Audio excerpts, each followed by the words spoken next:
রসুলপুর মহল্লায় মতিউর নামের এক লোক তার বউ কানিস ও তার মেয়ে মাইসাকে নিয়ে বাস করত। মতিউর মুদি দোকানে ব্যবসা করত। সে ব্যবসা করেই মতিউর তার সংসার চালাতো। এভাবেই বেশ সুখে শান্তিতেই কেটে যাচ্ছিল মতিউরের দিন। মতিউরের স্ত্রী আবারও সন্তান সম্ভবা হলো, আর এই নিয়ে মাইসা খুব খুশি ছিল। মাইসা চাচ্ছিল এবার তার যেন একটা ভাই হয়। আম্মু, আমার কিন্তু একটা ভাই চাই। তুমি কিন্তু এবার আমাকে একটা ভাই দিবে। কি বলো কি মা মায়েশা? ছেলে হওয়া কিংবা মেয়ে হওয়া এটা তো আমাদের হাতে নেই। মহান আল্লাহ তাআলাই জানেন তোমার ভাই হবে না বোন হবে। তবে তুমি আল্লাহর কাছে দোয়া করতে থাকো, আল্লাহ তাআলা তোমার দোয়া কবুলও করে নিতে পারেন। এভাবেই আরো বেশ কয়েক মাস কেটে গেল। একদিন মতিউরের স্ত্রীর প্রচন্ড প্রসব বেদনা উঠল। মতিউর একটি অ্যাম্বুলেন্স ডেকে তাড়াতাড়ি করে কানিসকে হাসপাতালে নিয়ে গেল।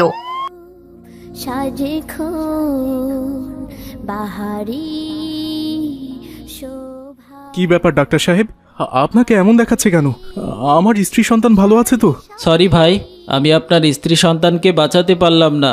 স্ত্রী আর অনাগত সন্তানের মৃত্যুর কথা শুনে মতিউর আর মাইসা কান্না শুরু করলো। ভেঙে পড়বেন না ভাই, আমরা সব রকম চেষ্টা করেছি, কিন্তু জন্ম মৃত্যু এগুলো তো মহান আল্লাহ তাআলার হাতে।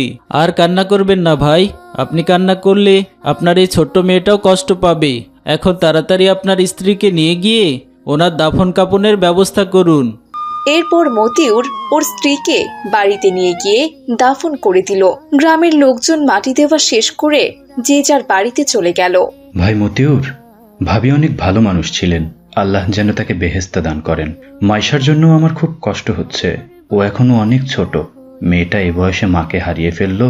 মেয়েটার কপালে যে কি দুঃখ আছে একমাত্র উপরওয়ালাই জানে। তাই আমি বলি কি ভাই, আপনি তো এখনো জওয়ান আছেন, আপনার মেয়েটাকেও তো বড় করতে হবে। তাই আপনি আরেকটি বিয়ে করে নিন ভাই। না ভাই, বিয়ে শাদী আমি আর করতে চাই না। যে কোনো সংসারের সৎমা আসলে সন্তানদের খুবই অত্যাচার করে। ভাই সেজন্যই তো বলছিলাম, আমার একটা শালিকা আছে, ওর নাম মরিয়ম, খুবই ভালো, ধার্মিক পরহেজগার মেয়ে। এর আগে একবার বিয়ে হয়েছিল এক বজ্জাত লোকের সাথে। স্বামীটা জুয়া খেলতো, রোজ নেশা করে এসে বিনা কারণে বউকে মারধর করত। আমার শ্বশুর মেয়ের এমন অত্যাচার সহ্য করতে না পেরে মেয়েকে ছাড়িয়ে নিয়েছে। আপনি যদি চান আমার শালী মরিয়মের সাথে আপনার বিয়ের ব্যবস্থা করতে পারি। ভাই, সৎমায়ের প্রভাব যদি আমার সন্তানের উপর না পড়ে এবং আমার সন্তানটাকে নিজের মেয়ের মতো যদি আদর যত্ন করে, তাহলে আমি আপনার শালিকাকে বিয়ে করতে রাজি আছি ভাই। সে নিয়ে আপনি কোনো চিন্তা করবেন না মতিউর ভাই, আমি আমার শালিকাকে খুব ভালোভাবে চিনি। আপনি বিয়ের ব্যবস্থা করুন। আচ্ছা ঠিক আছে। এরপর কিছুদিনের মধ্যেই মতিউর মরিয়মকে বিয়ে করে ফেলল। মরিয়ম, এই হচ্ছে আমার মেয়ে মাইশা। আমি আমার এই মা মরা মেয়েটাকে দেখাশোনা করানোর জন্যই তোমাকে বিয়ে করে আনলাম। তুমি আমার মেয়েটার খেয়াল রেখো, ওর যেন কোনো অযত্ন না হয়। আপনি চিন্তা করবেন না, মাইশা আজ থেকে আমারও মেয়ে। এসো মা, আমার কাছে এসো। সেদিন থেকে মরিয়ম মাইসাকে আপন করে নিল। এর মধ্যে মরিয়ম কোনোদিনই মাইসাকে সৎ মেয়ে বলে মনেই করেনি। দেখতে দেখতে আরো 2টি বছর কেটে গেল। মরিয়মের ঘর আলো করে আরেকটি কন্যা সন্তানের জন্ম হলো। মা, আমার তো বোন হলো। তুমি এখন আমাকে অবহেলা করবে না তো? কি বলো মা মাইশা? কখনোই না, তোমরা দুজনই আমার নিজের মেয়ে। নাও মা, তোমার বোনকে কোলে নাও, আর তুমি নিজে ওর একটি নাম রেখে দাও। মা, আমার নাম যেহেতু মাইশা, তাই আমি আমার নামের প্রথম অক্ষর আর তোমার নামের প্রথম অক্ষর ম দিয়ে ওর নাম রাখলাম মিলি। নামটা কি তোমার পছন্দ হয়েছে মা? খুব সুন্দর নাম মা, আমার দারুণ পছন্দ হয়েছে। এভাবেই বেশ কয়েক বছর কেটে গেল। বোন মাইসা আর মায়ের আদর যত্নে মিলি দিন দিন বড় হতে লাগলো। মিলি কোনোদিনও জানতে পারেনি যে মাইসা তার সৎ বোন ছিল। মাইসা মরিয়মের সৎ মেয়ে হলেও মরিয়ম মাইসাকে মিলির থেকেও বেশি ভালোবাসতো। মাইসা কখনো যেন তার মায়ের অভাব বুঝতেই পারে না। এজন্যই মরিয়ম আর মতিউর সব সময় সে চেষ্টাই করত। আর মাইসা মিলিকেও খুব ভালোবাসতো। মা, এটা তুমি কি করলে? বোনকে অর্ধেক ডিম দিলে আর আমাকে দিলে গোটা ডিম। ও মা মাইশা, তুমি তো দিন দিন বড় হচ্ছ, তোমার এখন বেশি বেশি খাবার প্রয়োজন। তোমার বোনও তো এখন অনেক ছোট, ও তো বেশি খাবার খেতে পারে না, তাই তোমাকে বড় ডিমটাই দিয়েছি মা। না মা, মিলি যেহেতু এখনো অনেক ছোট, তাই আমি চাই মিলি তাড়াতাড়ি বেড়ে উঠুক। এই কথা বলে মাইসা তার গোটা ডিম মিলির প্লেটে তুলে দিল, আর মিলির অর্ধেক ডিমটা সে নিল। দুই বোনের এমন ভালোবাসা দেখে তাদের বাবা মায়ের মন আনন্দে ভরে উঠল। এভাবেই বেশ সুখে শান্তিতেই মতিউরের পরিবারের দিন কাটছিল। একদিন মতিউর মাইসার জন্য একটা নতুন জামা কিনে বাড়ির দিকে আসছিল। পথে নেহার সাথে তার দেখা হলো। নেহা মিলির স্কুল বান্ধবী এবং তার খালাতো বোন। আসসালামু আলাইকুম চাচা যান। ওয়ালাইকুম আসসালাম মা নেহা, কেমন আছো? আলহামদুলিল্লাহ, আমি ভালো আছি। আপনি কেমন আছেন? এই তো মা, আল্লাহ তাআলা ভালো রেখেছেন। তা চাচা, শপিং ব্যাগে বুঝে মিলির জন্য নতুন জামা কিনে নিয়ে যাচ্ছেন? হ্যাঁ মা, নতুন জামা কিনে নিয়ে যাচ্ছি, তবে এটা মিলির জন্য না, মাইশার জন্য নিয়ে যাচ্ছি। ও আচ্ছা, ঠিক আছে চাচা, আমি তাহলে এখন আসি। আসসালামু আলাইকুম। ওয়ালাইকুম আসসালাম মা।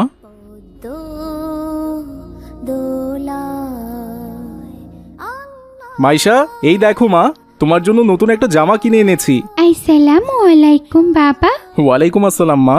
আচ্ছা বাবা, শুধু আমার জন্যই জামা কিনে এনেছেন? বোনের জন্য জামা কিনে আনেননি? না মা, মিলি তো তোমার যে জামাগুলো ছোট হয়ে যায় ও সেগুলোই পরে, ওর আর নতুন জামার দরকার কি মা? তবুও বাবা, ও কি সারা জীবন শুধু আমার জামাই পরে যাবে? তুমি ওর জন্য একটা নতুন জামা আনলেও তো পারতে। সারা জীবন কোথায় মা, আর কিছুদিন পরেই তো তুমি বিয়ে করে শ্বশুর বাড়িতে চলে যাবে, তখন আমরা মিলিকে নতুন জামা কিনে দেব। তুমি তো জানো মা, মুদির দোকান করে সামান্য কটা টাকা আয় করি, তা দিয়ে সংসারটাও চালাই, আর সবার ভরণ পোষণের ব্যবস্থাও করি। আশা করি এ নিয়ে আমার ছোট মেয়ে মিলির কোনো আক্ষেপ নেই। মা মিলি, ঠিক বলেছি না? না, একদম ঠিক বলনি। আমি বোনের পুরাতন জামা পরতে পরতে একদম হাঁপিয়ে উঠেছি। বাইরে কোথাও ঘুরতে গেলে অথবা স্কুলে গেলে আমার বন্ধু বান্ধবীরা সব সময় হাসি মজা করে, বলে আমি নাকি আমার বোনের দয়ায় বেঁচে আছি। আমার আর এসব একদম ভালো লাগে না বাবা। আজকের পর থেকে আপুর জন্য জামাই কিনে আনলে আমার জন্যও জামাই কিনে আনবে, বুঝতে পেরেছো? মিলি, তুমি এসব কি কথা বলছো? তোমার বাবার সামান্য আয়, সেই আয় দিয়ে তোমার বাবা যেভাবে সংসারটা চালায় আমাদের সেভাবেই চলতে হয় মা।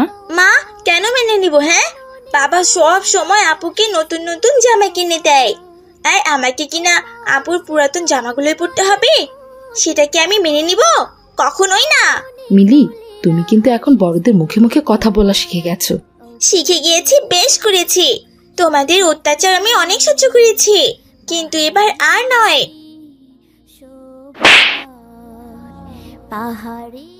আমাকে তুমি মারলে মা, আমি আর থাকবোই না এই বাড়িতে। যে বাড়িতে আমার কোনো মূল্য নেই, আমি সেই বাড়িতে থেকে আর কি করব?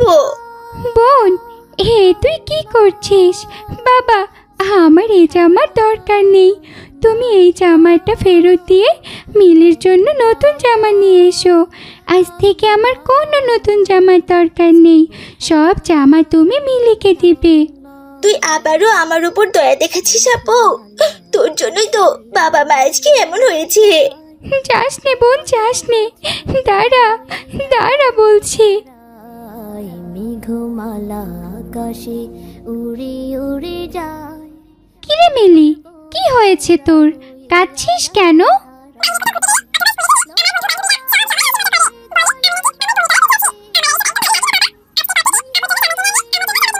ও এই কথা, এটা তো আমরা সবাই জানি। শোন মিলি, আমার একটা কথা কিছুতেই মাথায় ঢোকে না। মাইশা হচ্ছে তোর মায়ের সৎ মেয়ে, কিন্তু ওই মাইশা তোর বাবা মাকে কি জাদু করেছে? তোর মতো নিজের মেয়েকে রেখে সৎ মেয়েকে নিজের মেয়ে বানিয়েছে। কি বললি নেহা? আমার বোন কিনা আমার মায়ের সৎ মেয়ে? হ্যাঁ, এটা তো মহল্লার সবাই জানে। কেন, তুই জানিস না? না তো, আমি তো এই কথা এর আগে কখনোই শুনিনি। ওই সৎ মেয়ে আমাদের বাড়িতে থেকে আমার ভালোবাসার ভাগ বসাচ্ছে, আমার সমস্ত স্বপ্ন তার নিজের করে নিচ্ছে। আজকে আমি এর একটা বিহিত করেই ছাড়বো। হয় ওই মাইসি ওই বাড়িতে থাকবে, আর নয় আমি ওই বাড়িতে থাকবো। এই বলে মিলি যেই না ওর বাড়ির দিকে যেতে ধরলো, তখনই সেখানে মিলির খালু অর্থাৎ নেহার বাবা চলে আসে।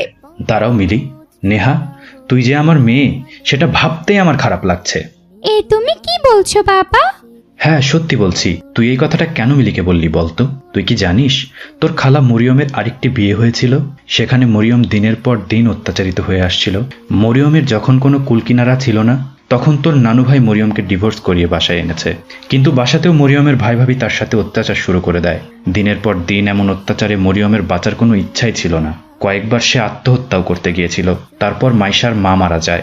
মতিউর ভাই খুব ভালো মানুষ, এজন্যই অনেক বোঝানোর পরে মতিউর ভাই মরিয়মকে বিয়ে করতে রাজি হয়েছিল। কিন্তু বিনিময় চেয়েছিল মরিয়ম যেন মাইশাকে নিজের মেয়ে মনে করে। এজন্যই মরিয়ম মাইশাকে নিজের মেয়ের থেকেও বেশি ভালোবাসে। কারণ মাইশার মা মারা যাওয়ার জন্যই মরিয়মের একটা গতি হয়েছে। তা না হলে কবে মরিয়ম আত্মহত্যা করে মারা যেত? খালুজান, আপনি এসব কি বলছেন কি? হ্যাঁ, আমি সব সত্যি কথাই বলছি।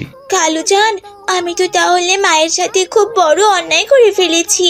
যে বোনের জন্য আমার মায়ের একটি গতি হয়েছে, আর ওই বোনের জন্যই তো আমি এই পৃথিবীতে এসেছি।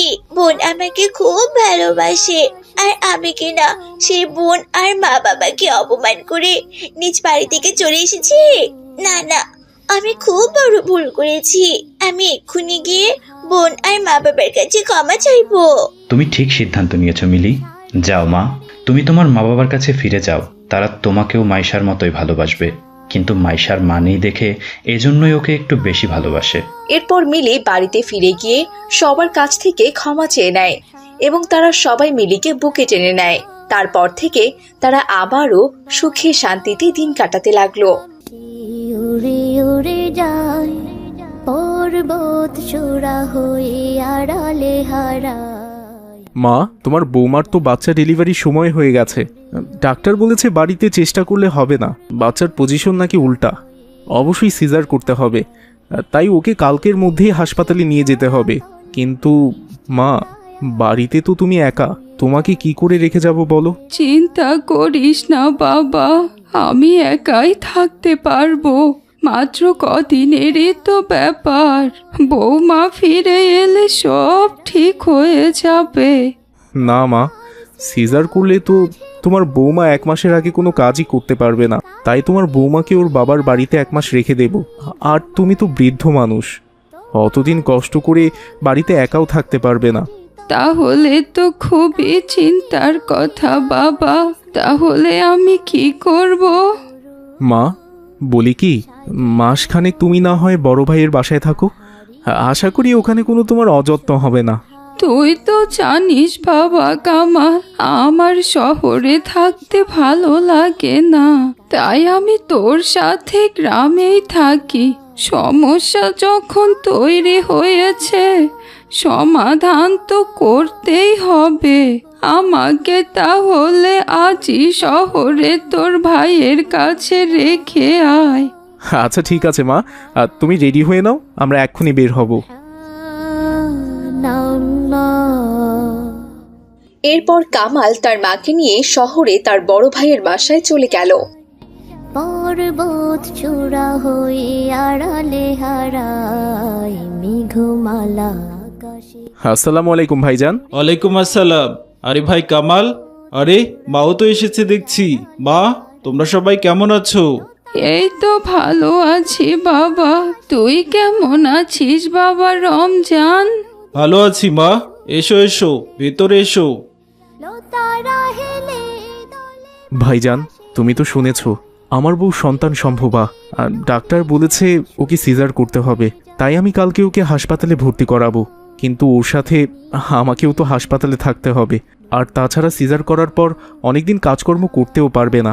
মার দেখাশোনা কে করবে বলো? এজন্যই মায়ের যাতে কোনো অসুবিধে না হয়, তাই তোমার কাছে মাকে নিয়ে এলাম। তুমি না হয় মাসখানেকের জন্য মাকে তোমার বাড়িতে রেখে দাও ভাইজান। ও, এ তো খুবই খুশির সংবাদ। আচ্ছা ঠিক আছে ভাই, তুই মাকে রেখে যা, কোনো সমস্যা নেই। তুমি আমাকে বাঁচালে ভাইজান। আমি তাহলে এখন আসি। সে কি কথা ভাই, তুই তো এখনই আসলি, আবার এখনই চলে যাবি? কিছু মুখে দিয়ে যা ভাই। না ভাইজান, আমার সময় নেই। আমার খুব দ্রুত ওকে নিয়ে হাসপাতালে যেতে হবে। আমি আসি ভাইজান।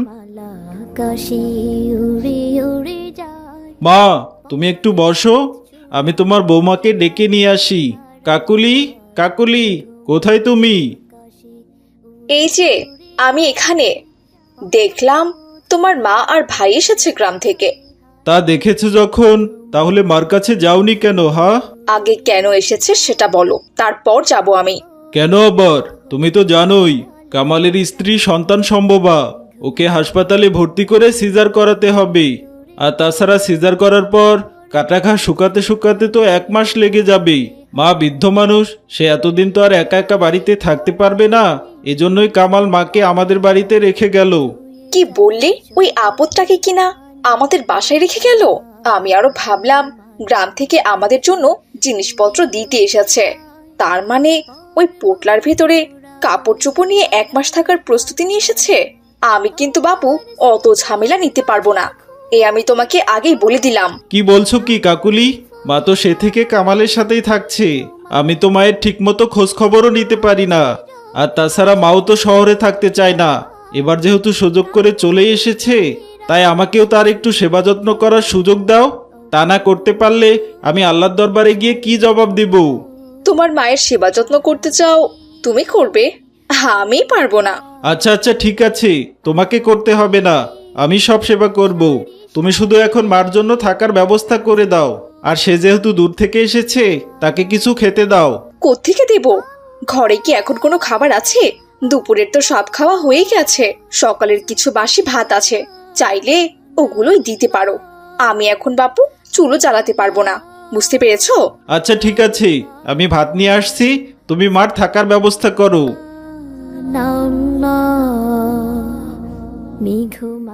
আসসালামু আলাইকুম মা। ওয়ালাইকুম আসসালাম বৌমা। সে কখন আমি তোমাদের বাসায় এসেছি, আর তোমার এখন আসার সময় হলো? কি করছিলে এতক্ষণ বৌমা? বাড়িতে কি আর কাজকর্ম কম?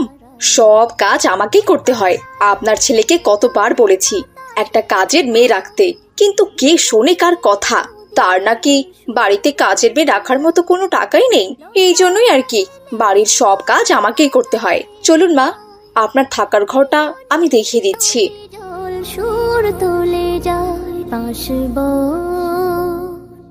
মা, আজ থেকে আপনি এই ঘরেই থাকবেন।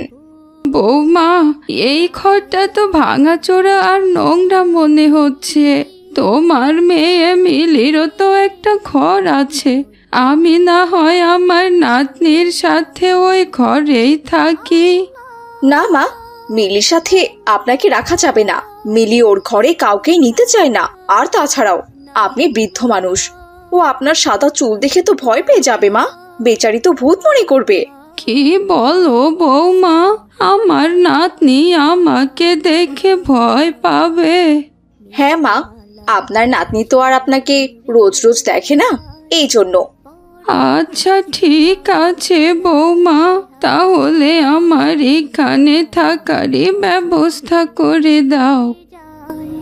পর্বত চূড়া হয়ে আড়ালে হারায়, মেঘমালা আকাশে উড়ে উড়ে যায়। মা, তুমি হঠাৎ চলে আসবে তা তো আর আমরা জানতাম না। দুপুরে খাবার দাবার সব শেষ হয়ে গেছে। ঘরে সকালের কিছু ঠান্ডা খাবার ছিল, তুমি এখন ওই খাবারগুলোই খেয়ে নাও। রাতে আবার আমাদের সাথে পেট ভরে একসাথে খাবার খেও। সমস্যা নেই বাবা, দে, আমি ওগুলোই খেতে পারবো। খুব ক্ষুধা পেয়েছে। এরপর বৃদ্ধ বুড়ি খাবারগুলো খেতে গিয়ে দেখলো খাবারগুলো গন্ধ উঠে গেছে, কিন্তু তবুও তার ছেলেকে কোনো কিছু না বলে খাবারগুলো সে খেয়ে ফেললো। এদিকে দিন গড়িয়ে রাত হয়ে গেল। রাতে বৃদ্ধ বুড়ি খাবার টেবিলে গিয়ে দেখে বাসার সবাই একসাথে বসে খাবার খাচ্ছে। কি ব্যাপার দাদু ভাই, আমি এসেছি আর তুমি আমার সাথে দেখা করনি? মা, ইনি কে? তিনি তোমার দাদি। দাদি? আমার আবার দাদি আছে নাকি? কি বলো কি মা মিলি? তোমাকে তো বলেছিলাম তোমার দাদি গ্রামে থাকে। ও হ্যাঁ, বলেছিলে তো, আমার মনে ছিল না। তা তিনি কি এখন আমাদের সাথেই থাকবে? হ্যাঁ মা, তোমার দাদি মাসখানেক আমাদের সাথেই থাকবেন। কিন্তু দাদিকে দেখতে এমন গরিব গরিব লাগছে কেন? তোমার দাদি গ্রামে থাকেন তো, এজন্যই সে এমন। তাছাড়া তিনি সাদাসিধে থাকতে খুব পছন্দ করেন। দেখেছিস বাবা, তোকে কতবার করে বলেছি নাতনিটাকে নিয়ে একবার আমাদের গ্রামটা ঘুরে যাস, তাহলে কি আর আজ এই দিন দেখতে হতো? আমার নাতনি আমাকে চেনে না। মন খারাপ করো না মা, মিলি আসলে গ্রামে যেতেই চায় না, শহরে থেকে অভ্যস্ত তো। তাই আমি আমার মেয়ের হয়ে তোমার কাছে ক্ষমা চাচ্ছি মা। নাও মা, এখন তাড়াতাড়ি খেয়ে নাও। এরপর তারা সবাই মিলে খাওয়া দাওয়া শেষ করে ঘুমাতে চলে গেল। তারা হেলে দলে গভীর রাতে বৃদ্ধ বুড়ির দুপুরবেলার বাসি পচা খাবার খেয়ে ডায়রিয়া ধরে গেল। সে বারবার টয়লেটে যেতে লাগলো। দেখেছো, তোমাকে বলেছিলাম না এই আপদটাকে এখানে না রাখার জন্য? বারবার যে টয়লেটে যাচ্ছে, কে এখানে দাঁড়িয়ে থেকে তাকে পাহারা দেবে শুনি? আমার যে খুব ঘুম পাচ্ছে। তুমি কালই তাকে বিদায় করে দেবে, এই আমি তোমাকে বলে দিলাম। আমি তাকে কিছুতেই এই বাসায় রাখতে পারবো না। আচ্ছা ঠিক আছে কাকুলি, তুমি গিয়ে ঘুমাও, আমি মার দেখাশোনা করছি। ছোট ঢেউ মা, তুমি ঠিক আছো তো? আমি ঠিক নেই রে বাবা, খুব কষ্ট হচ্ছে। দুপুরে বাসি পচা খাবারগুলো খেয়েছিলাম, এজন্যই মনে হয় পেট খারাপ করেছে। আচ্ছা ঠিক আছে মা, এত রাতে তো আর ডাক্তার পাবো না। রাতটা তুমি একটু কষ্ট করো, কাল সকালবেলায় আমি ডাক্তার নিয়ে আসবো। আর ভুলটা আমারই ছিল, ওরকম খাবার তোমাকে দেওয়া একদম উচিত হয়নি। এভাবেই রাতটি কেটে গেল। পরদিন সকালবেলা বৃদ্ধ বুড়ির ছেলে রমজান ডাক্তার নিয়ে এসে তার মাকে দেখালো। মালা আকাশে উড়ে উড়ে যায় পর্বত। দেখলে, এই আপদটা এখানে থাকার জন্য কতগুলো টাকা খরচ হয়ে যাচ্ছে। তোমাকে আমি কত করে বলি বাড়িতে একটা কাজের মেয়ে রেখে দাও, কিন্তু সেখানে তুমি টাকা খরচ করতেই পারো না। কিন্তু মায়ের পেছনে তো ঠিকই টাকা খরচ করছো। এমন করে বলছো কেন কাকুলি? সে তো আমার জন্মদাতা মা। মায়ের সম্পর্কে কিছু বললেই গায়ে একদম ফোসকা পড়ে যায়। এভাবে বেশ কিছুদিন কেটে গেল। বৃদ্ধ বুড়ি আস্তে আস্তে সুস্থ হয়ে উঠল। একদিন রমজান যখন অফিসে চলে গেল, এই ফাঁকে রমজানের বউ কাকুলি বৃদ্ধ বুড়িকে বলল, মা, অনেকদিন হলো আপনি এখানে এসেছেন। এভাবে তো আর শহরে কাউকে বসিয়ে রেখে খাওয়ানো যায় না। আমাদের বাড়িতে তো কোনো কাজের মেয়েও নেই, তাই আপনি একটু আমার সাথে কাজ করলে আমার একটু রেহাই হয় আর কি। আচ্ছা ঠিক আছে বৌমা, আমি তোমার কাজে সাহায্য করব। এরপর কাকলি তার বৃদ্ধ শাশুড়িকে দিয়ে কাপড় কাচা, থালা বাসন মাজা, ঘর মোছা থেকে শুরু করে বাড়ির সমস্ত কাজ করিয়ে নিত। আর সে ঘরে বসে বসে সারাক্ষণ টিভি দেখত। এভাবেই আরো বেশ কিছুদিন কেটে গেল।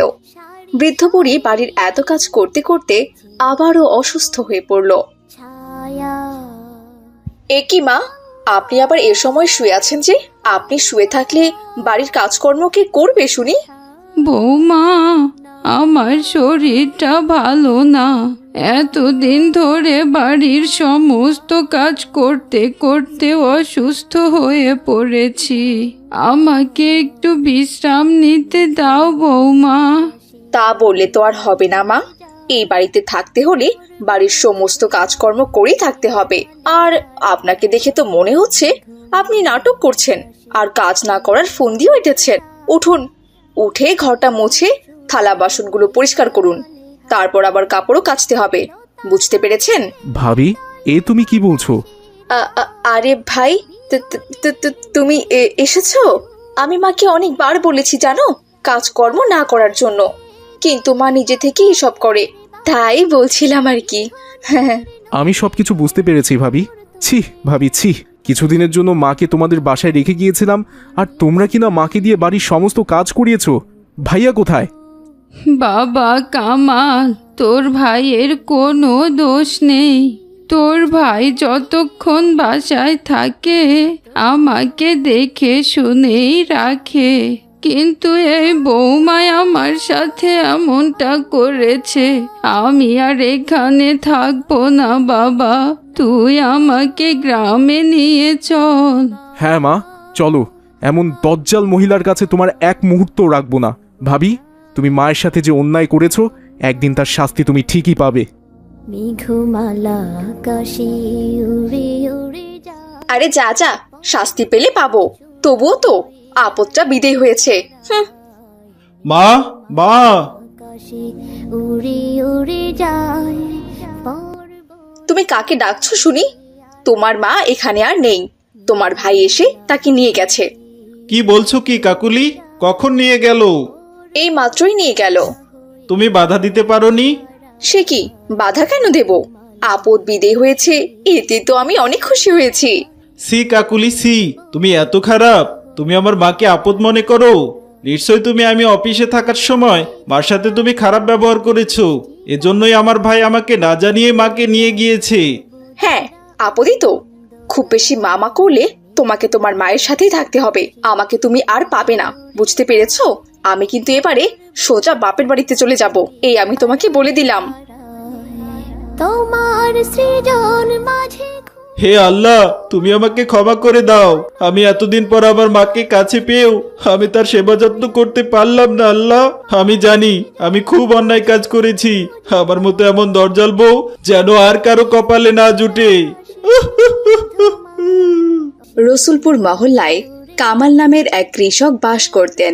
কামাল কৃষিকাজ করে তার সংসার চালাতেন, কিন্তু কয়েক মাসের টানা তাপদাহে ওই মহল্লায় মানুষের জীবনযাত্রা দুর্বিষহ হয়ে উঠেছে। প্রচন্ড রোদের তাপে পুকুর, খাল, বিল, নদ, নদী সবই শুকিয়ে গেছে। এমনকি কারোর টিউবওয়েল থেকে এক ফোঁটা পানিও উঠছে না। যায় সবুজেরা আনন্দতাই মেঘমালা আসসালামু আলাইকুম। আপনি এসেছেন মাইশার বাবা? ওয়ালাইকুম আসসালাম। হ্যাঁ মাইশার মা, প্রচন্ড রোদে গলাটা শুকাইয়া কাঠ হইয়া গেছে। আমারে একটু পানি দাও তো, গলাটা ভিজাইয়া নেই। পানি তো ঘরে নেই, আপনাকে তো রাতেই বলেছি। কাল যতটুকু পানি ছিল শেষ হয়ে গেছে। কি বলো জামিলা, এখন কি তাহলে আমাদেরকে পানির অভাবে মরতে হবে? তৃষ্ণায় যে গলাটা আমার শুকিয়ে যাচ্ছে গো। দেখো না জামিলা, কলসটা একটু উল্টায় পাল্টায়া 2-1 ফোঁটা পানি কোনোভাবে পাও কিনা? আমি যে আর সহ্য করতে পারতেছি না। শোভা পাহাড়ি সারি সারি গাছেরও ছায়া আল্লাহ আল্লাহ সুবহান। আসসালামু আলাইকুম বাবা। ওয়ালাইকুম আসসালাম। আমার খুব পানির পিপাসা পেয়েছে বাবা। বন্ধুদের সাথে খেলতে গিয়েছিলাম, আমাকে একটু পানি দাও না বাবা, খুব পিপাসা পেয়েছে। মারে, ঘরে তো পানি নাই। এই কয়েক ফোঁটা পানি কলসে ছিল, তাই তোমার মা আমারে আইনা দিছে। আমি মাঠ থেকে কাজ করে মাত্র ঘরে আইলাম। আমারও খুব পিপাসা পাইছে রে মা। এতটুকু পানি তো 2 বাবা মেয়ের হবে না। এখন কি করা যায় বলো তো? আচ্ছা ঠিক আছে বাবা, তুমি যেহেতু মাঠে কাজ করে এসেছো, পানিটা আমার চেয়ে তোমার বেশি দরকার বাবা। পানিটা তুমি খেয়ে নাও বাবা, আমার লাগবে না। মামাইশা, তুমি ছোট মানুষ, তুমি বরং পানিটা খাও। আমার লাগবে না। আমার একটু কষ্ট হলেও আমি সহ্য করে নিতে পারবো মা। নাও মা, নাও নাও, খাও খাও মা, খাও। হে আল্লাহ, তুমি আমারে কি শাস্তি দিছো? আজ পুরো 1টা মাস ধরে মহল্লায় কোনো বৃষ্টি নাই।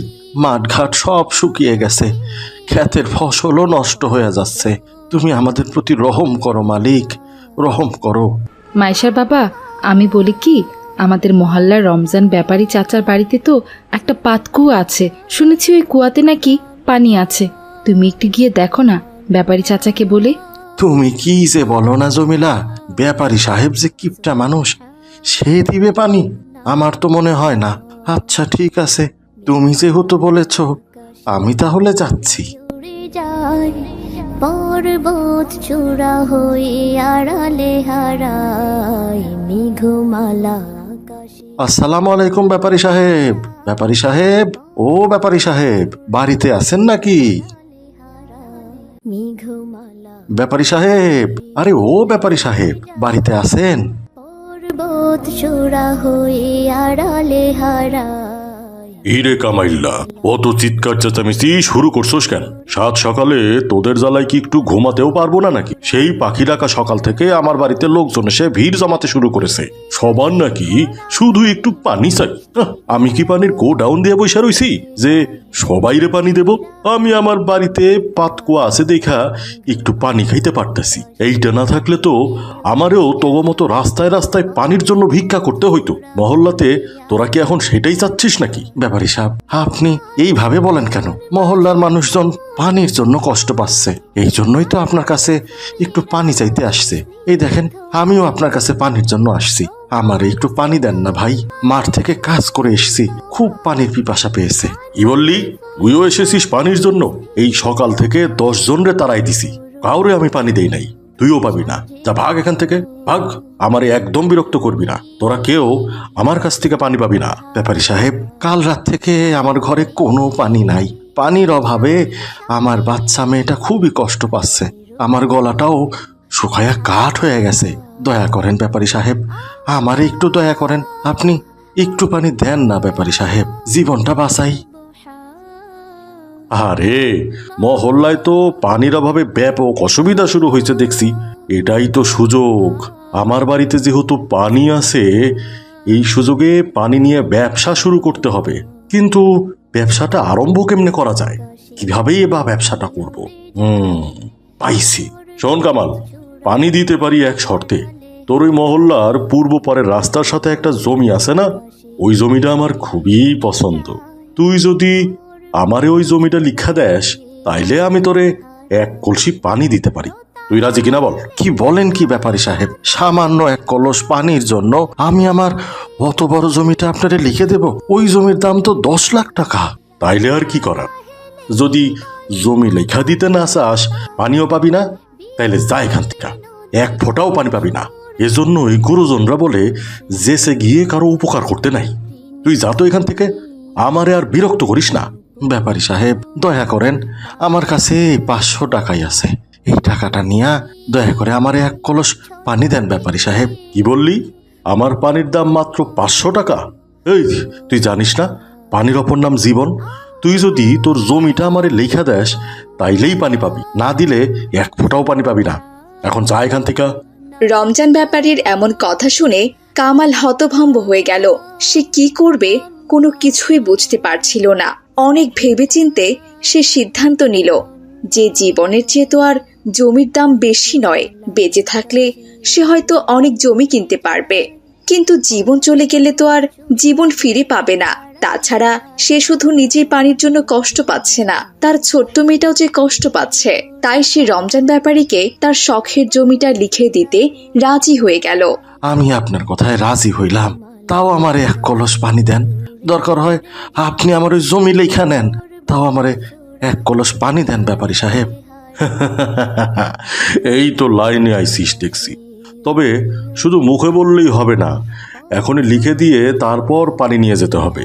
পরে যদি আবার কথা উল্টায় ফেলিস, তুই দাঁড়া, আমি ঘর থেকে একটা দলিল আর কলমটা নিয়ে আসতেছি। এরপর রমজান ব্যাপারী ঘর থেকে একটা দলিল নিয়ে এসে কামালের জমিটা লিখে নিল, আর তার বিনিময়ে কামালকে মাত্র 1 কলস পানি দিয়ে তাকে বাড়িতে পাঠিয়ে দিল। বাহ, ভালো একটা ব্যবসার আইডিয়া পাইছি।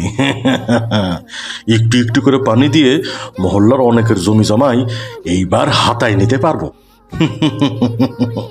এখন থেকে যেই আমার বাড়িতে পানি নিতে আসবে, আমি তার থেকে জমি লিখে পানি দেব। এরপর আমি হয়ে যাব জমিদার। কি দারুণ একটা ব্যবসা! জামিলা, মাইশা, এই দেখো তোমাদের জন্য পানি এনেছি। আপনি এসেছেন? আমি আপনাকে বলেছিলাম না, ব্যাপারী সাহেব খুবই ভালো মানুষ, তার কাছে গেলে আপনি খালি হাতে ফিরবেন না। দেখলেন তো, আপনি তো যেতেই চাইছিলেন না। জামিলা, এই পানিগুলা ব্যাপারী সাহেব আমারে এমনি এমনি দেয় নাই। এই 1 কলস পানির বিনিময়ে আমাদের পূর্ব পারে রাস্তার সাথের জমিটা ব্যাপারী সাহেব তার নামে লেখা নিছে, তারপর আমারে 1 কলস পানি দিছে। কি বলেন কি? মাত্র 1 কলস পানির জন্য ব্যাপারী সাহেব আমাদের ওই জমিটা লিখে নিল? এছাড়া যে আর কোনো উপায় ছিল না জামিলা। আকাশের অবস্থা দেখছো, কতদিন যে বৃষ্টি হবে না সেটা একমাত্র আল্লাহই জানে। পানিগুলা তুমি ঘরে নিয়ে যাও, অল্প অল্প করে যতদিন বৃষ্টি না হচ্ছে ততদিন তো খেতে হবে, তাই না? এভাবেই আরো বেশ কিছুদিন কেটে গেল। তবু মহল্লায় কোনো বৃষ্টি হলো না। মহল্লার মানুষজন পানির জন্য হাহাকার করতে লাগলো। আর রমজান ব্যাপারী সেই সুযোগ নিয়ে মহল্লার মানুষজনকে ঠকিয়ে 1 কলস পানির বিনিময়ে তাদের কাছ থেকে জমি লিখে নিতে লাগলো। একদিন ওই মহল্লায় এক মুসাফির চলে এলো, আর পথের মধ্যেই মাইসার সাথে তার দেখা হয়ে গেল।